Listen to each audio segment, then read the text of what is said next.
Good morning, good morning, good morning. Happy Thanksgiving to you all. I am your turkey leader, your turkey baster. I am here to talk you through what's going on this week in the fantasy football GOAT Rodeo. I absolutely love this league. I love you guys. I am I'm getting over it. But I am still a little bit peeved at some of your performances last week. Soren, you still got one of the best teams in the league.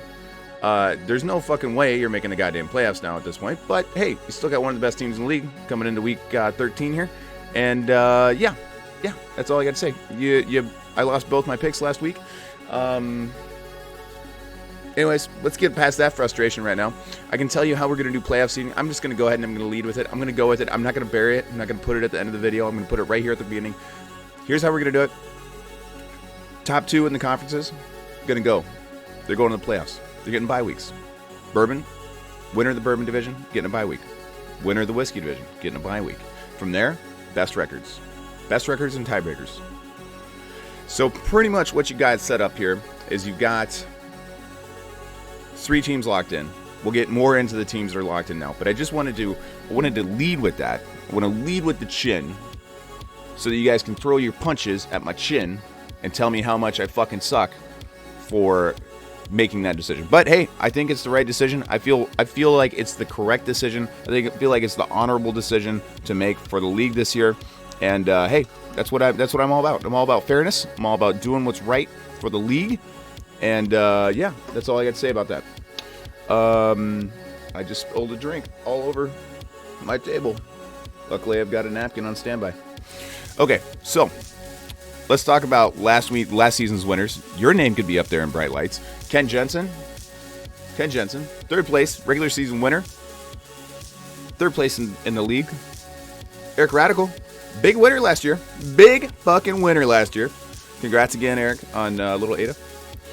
And Hunter Lind, 2nd place. 2nd place last year, last place this year. Funny how that works, Hunter.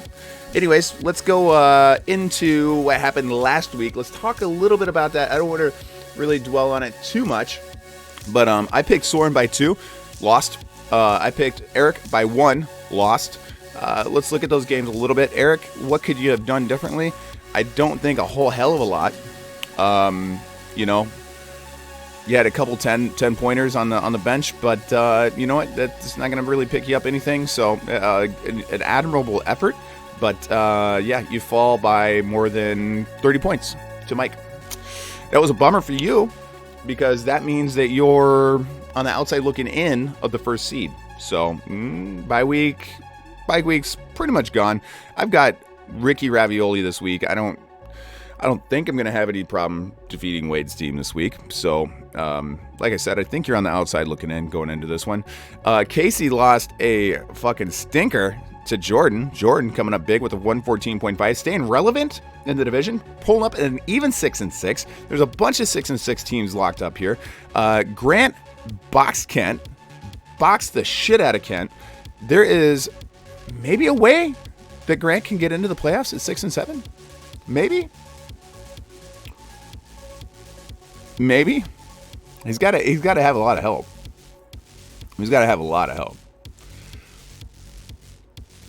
I mean, technically, he couldn't win the division, but he could get that last playoff spot.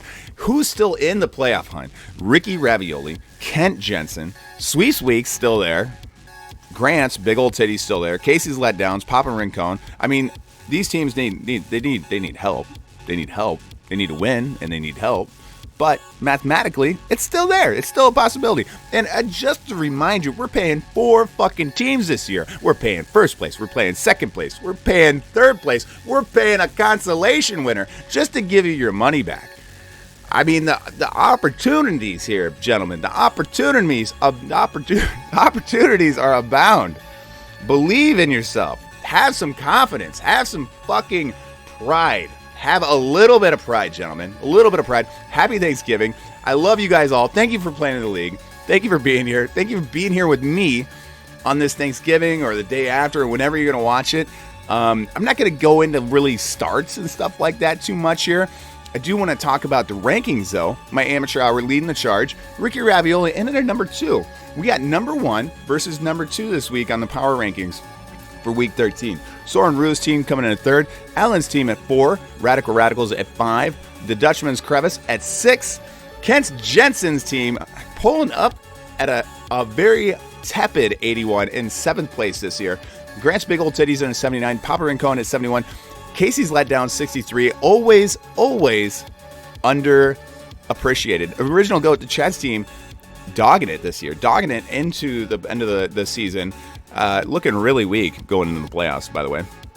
Let's talk about the rest of the season, by the way. Amateur Hour, my team leading the charge. Kent Jensen's team in at a 90, coming in at 2nd place. Alan's team in 3rd. Dutchman's Crevice at 4. Soren Rue at 5. Eric Radical at 6. Grant's team at 7. Wade's team at 8. Jordan's team at 9. Casey's Letdowns at 10. And Chad's Original Go Squad and at number 11 on the chart.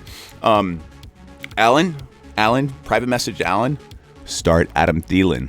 That dude's been listed as questionable, but there's no doubt in anybody's fucking mind that he's playing this fucking week. No fucking doubt. No doubt. Start Adam Thielen. Put Kyle Rudolph out to pasture, put a gun behind his ear, and fucking shoot him. Because do not start that motherfucker again. Do not do it. Don't do it, Alan. Don't do it. Don't do it. Oh, God. All right. We got just a ton of close games to talk about this week. It's fucking amazing. I mean, my game's just got a 4.5 point spread. Fucking amazing. This one is like a 5-point spread too. We got Casey's Letdowns against Grant, 5-point spread. Beautiful fucking game. So, what? So Grant's got his destiny in his hands, right? The only team that's got a bye week this week is 13 Practice Squad, going in at 7-6, looking pretty strong in the playoffs right now. Looking pretty strong because you've got the Original Goat playing against Eric's team, and Eric looks strong. So I think Chad goes out. I think Chad drops to 7-6. That puts Chad and Kent in a tie for 3rd place or 1st place of the Bourbon Division. That's to say, if somebody else doesn't rise to the occasion, if somebody else in the Bourbon Division doesn't come up to 7-6, so let's say Wade beats me, then we've got tiebreaker issues coming into play. We'd have a 3-way tiebreak for 1st place. If Wade wins, if Casey wins, or Casey's in the whiskey, so that doesn't count. But if Kent wins, Kent's gonna win. Wade wins, and Eric wins and beats Chad. That's 3 teams at 7-6 in the Bourbon Division. There you go. That's all you need to know. Jordan looking strong this week, but Soren's team looks really, really good too. I haven't looked at that matchup. This is another close game that I didn't take time to look at, but it's looking like a 3.2 point spread for that one too. Really, really tight. I mean, any advantage you guys can get at this point, get it. Soren hasn't waved a white flag yet, but you know, after the last 3 fucking weeks of looking at that goddamn cancer fucking roster, I'm beside myself. I am disappointed. Disappointed, son. You didn't need to do this to me. You didn't need to do this to the league. You didn't need to let everybody fucking down by just being a fucking scrub. You didn't need to fucking do this shit. It's a fucking website. You go to the website, you fucking put in starters. It's not fucking difficult. Have a little bit of respect for the rest of the people in the fucking league and just take a couple of fucking moments on the shitter to put in some fucking starters. It's not fucking difficult. It's not fucking hard. Push a fucking button. That's what it's the Homer Simpson of games. And there's 30 fucking bucks on the line. There's fucking money on the line, goddammit. You might as well be taking dollar bills and just wiping your ass with that every fucking week that you choose not to go in and set a light on. All right, let's talk about the tightest line. Sweeps week versus Dutchman's Crevice. Allen by 3 is what I'm taking. Allen.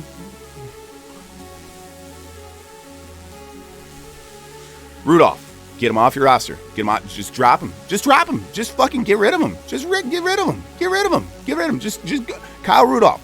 Get fucking rid of him. Just dump him. Just dump his ass. You don't need him on your team. You don't need him on your team. He's fucking cancer on your team. Because Every week you're like, oh, should I start Rudolph? I'm a Vikings fan, so maybe I should start Rudolph. Don't do it. Put Tyrell Williams in, please. Put Terry McLaurin in. I don't fucking give a shit. Just get somebody in there that can play football.